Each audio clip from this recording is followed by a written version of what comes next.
now you have that division between facial plastics and Yeah. general plastics. So in bigger cities, it's pretty like well recognized that you have facial plastics, you have plastics, they coincide. But in Winnipeg, that's not the case. It's always Yeah. been just plastics, right? So for me, entering in at that time was there was a lot of animosity. There was a lot of like, people that probably didn't want me to be here, and not very collegial. Now it's a lot, I think, different because they may not like that I'm here, but it's nothing they can do. The name's on the building. Yeah. Yeah. But yeah, so then to begin Yeah. and to operate and to have like that, to get that start, also was like very difficult for the first couple of years for sure. Yeah. Yeah. So how did Visage come into fruition? Like, what was the idea behind that, and how did you start this? Yeah, so that is like partly why I wanted my wife here. So like, when I started, I was happy because I was actually working across the street in like an ENT clinic and then doing some cosmetic work and building my cosmetic clientele kind of slowly.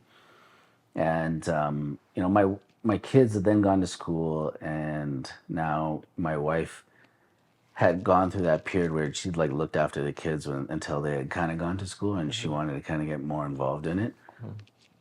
And her dream was to always build like this like beauty empire, Yeah. right? And so then she was like, well, now it's my turn. I'm going to use you to get to this next stage. Next one. Yeah, Yeah. exactly. So, and she's French. Yeah.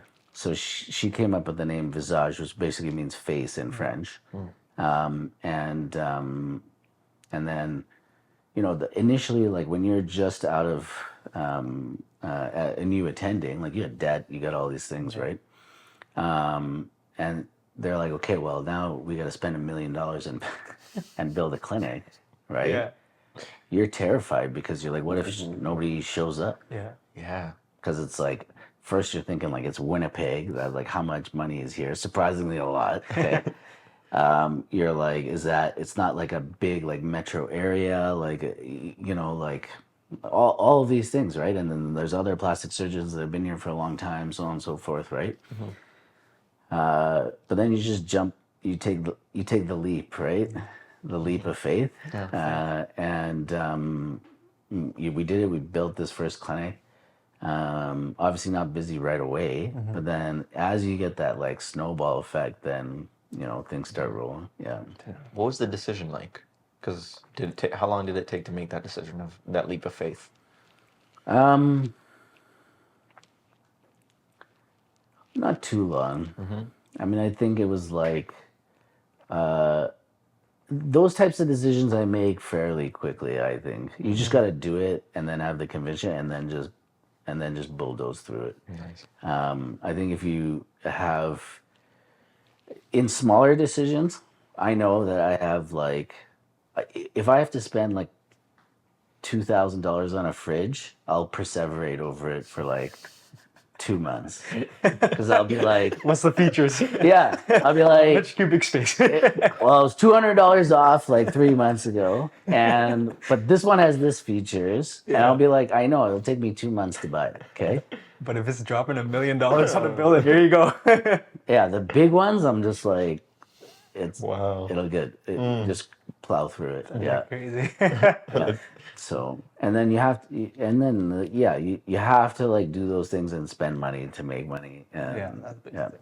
What was the first day like when you saw the sign on the front and you saw it come together and yeah, it's like it makes you proud. Anytime I pull up to one of our clinics or buildings or anything you own, you feel like that sense of pride and accomplishment for sure. Yeah.